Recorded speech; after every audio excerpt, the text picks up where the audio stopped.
My name is Gail and Mark, and this is my husband Mark. We raised our grandson from 4 days old. We took him home from the hospital. My daughter had a brain injury when she was 11 years old from a motor vehicle accident.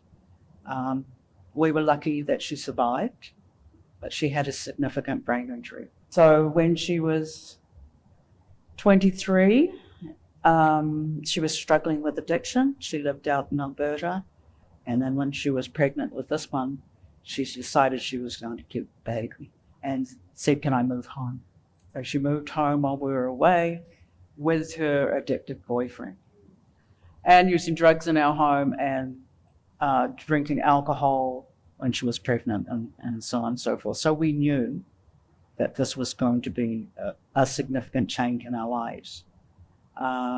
We had only been married for 5 years at that stage. So, we'd been together for 8. So we had a very steady relationship by that stage. And so we figured we could take it on. Little did we know.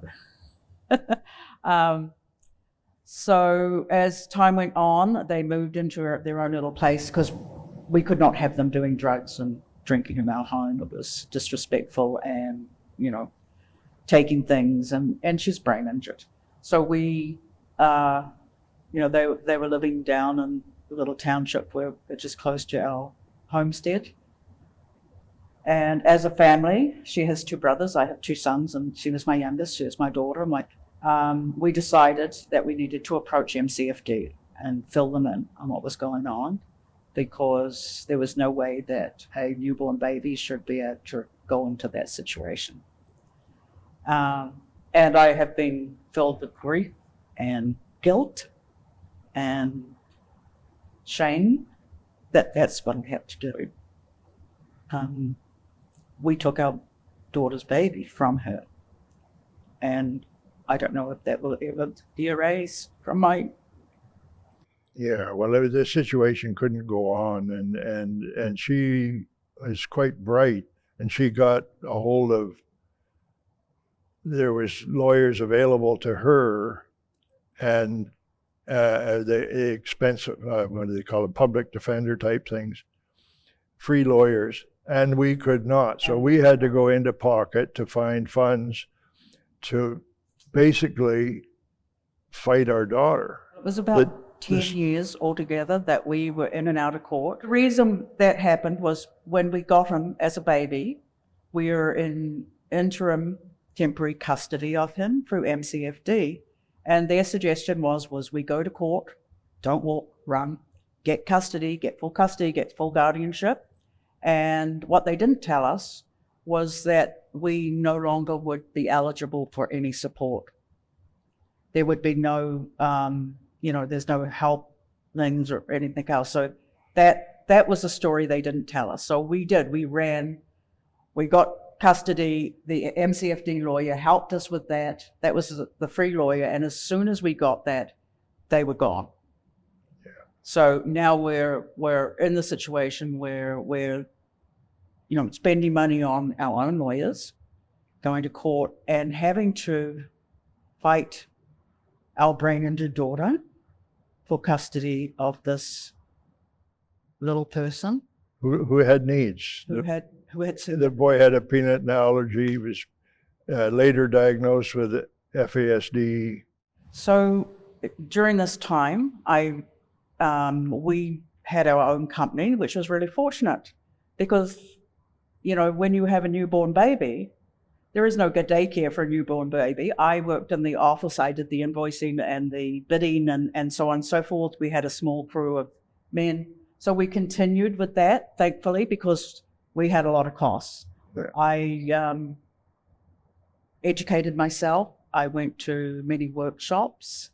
I approached many professionals. And took the lion's share of the weight of that, actually looking after the child. There was, even when the mother, Corey, had visits, they were always supervised visits, and that was actually us driving him, or Gail, us meaning Gail, driving her to town and the boy to town and meeting and making sure everything's all right, and then doing something in town and then picking them up. McGill had all of that as well as her other duties to do. He's a good person. He has an interesting brain. He has some intuition, insights that sometimes just blows me away. He's apparently quite the musician. Yeah. He plays bass guitar. Yeah. He is a super nice guy, because we are super nice people, and that's you forget what you. It rubs off. So, I think that's part of it. I was saying to Mark last night, it's a super good crowd here, and then I said, of course, all these people are looking after. They've taken on their grandchildren, so of course they're super nice people. Yeah, the people that don't look after their grandchildren aren't here. Yeah, I have a granddaughter that lives in the Caymans, and I only get to see her once a year, and which is still a blessing, to see her. But having him in our lives for this amount of time was just pure joy to me, And I try and remind people of that as we're talking about kinship care, the reason we do it is because we have that in our heart. He's got his music. He's graduated high school. He's actually moved back in with his mum, and that's a huge part of the story, is that she had supervised visits. She had supervised visits because she was still using. So once she realized that it wasn't going to change until she stopped using, it clicked, and she stopped using. And the joy of it is that she's living, she's out of addiction. She's living with a wonderful partner who supports her. She's kind of a full-time student because she can learn. She's got a great brain, but she just can't apply it. She's a veterinary assistant. She has a bookkeeping course. She graduated. She graduated equivalent. Got GED, so that was good. But that's the kind of brain and the driving force. She gets that from you and your... So Connor and his mum, they grew up together, and it changed their lives. And now we're back to empty nesting. And we kind of had a little snippet of empty nesting. About 18 years late. But... yeah, 20 years ago.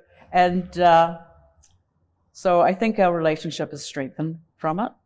Oh, yeah, absolutely. Yeah. But we're both strong people, and hopefully we've helped a boy become a strong boy. Yeah. Man, he's a man now. He's 20. Yeah. He has a girlfriend. Has a car and has a license that he bought for himself. Yeah. So I think we did it.